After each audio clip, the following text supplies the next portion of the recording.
Мына бүгүнкү күндө мамлекеттик катчы деген институт дейбизби, кызмат дейбизби, иштеп атат да. Бирок ал кантип иштеп атат? Кантип иштеп атат? Жылаңач иштеп атат, урматтуу туугандар, урматтуу депутаттар. Жылаңач иштеп атат. Сүйүнтбек Касманбетов деген манасчынын баласы дың жерди бускан жалгыз сокодой соксоюп, жолу болгон жерге жомогун, ою орногон жерге омогун айтып кетип баратат. Жалгыз кетип баратат. Аны дагы кайсыл жерден чалынып, жыгылып, мүдүрүлүп кетет экен деп карап отургандар да барбыз. Бүгүнкү күндө.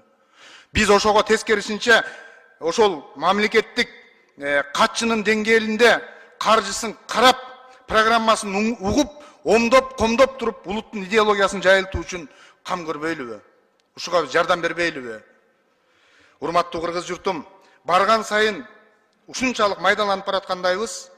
Кече кыяматты, кылым картаар бир күндү, көк асабаны, сынган кылычты, биринчи мугалимди, биздин замандын кишилерин, теңир манасты, чоочун кишини, анан жок дегенде эле асаба менен Ала Тоо журналын окуган эл, окуган кыргыз, окумал кыргыз, бүгүн Фейсбуктагы узун кулак ушакчылар менен жер тыңшар Маамыттардын ушактарын окуп, майдаланып, саманыбыз менен топонубуз аралашып калды.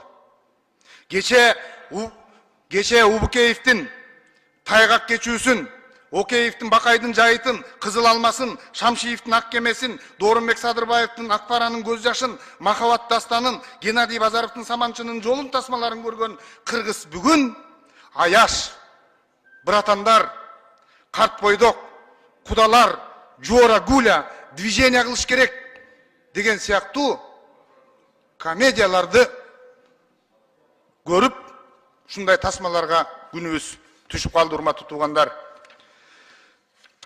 Эми урматтуу журт, ойлоно турчу дагы, ойгоно турчу дагы убак келди. Кулакты асып жүрүп укпагандан, көздөрдү ачып жүрүп уктагандан арылалы жана уялалы, урматтуу туугандар. Эми сөзүмдүн аягында бүгүнкү замандын токтогулу болгон жана биз ысымдарды деп атпайбызбы? Эл уулу Элмирбектин айткан сөздөрү менен жыйынтыктайын деп турам. Чындап эле чоң үйлөр салынган сайын чоң үй бүлөлөр жоголуп баратат. Чындап эле жолдорубуз кеңейген сайын көз караштарыбыз тарып баратат. Медицина өнүккөн сайын ден соолугубуз начарлап баратат. Юмор көп, бирок күлүп жүргөн адам аз.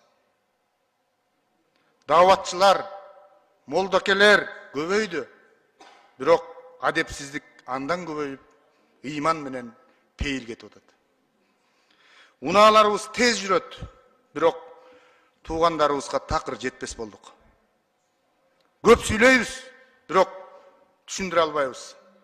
Урматтуу кыргыз эли, урматтуу эл башчылары, эл жакшылары, мен дагы көп сүйлөп, бирок түшүндүрө албай калган болсом, кечирип койгула. Рахмат.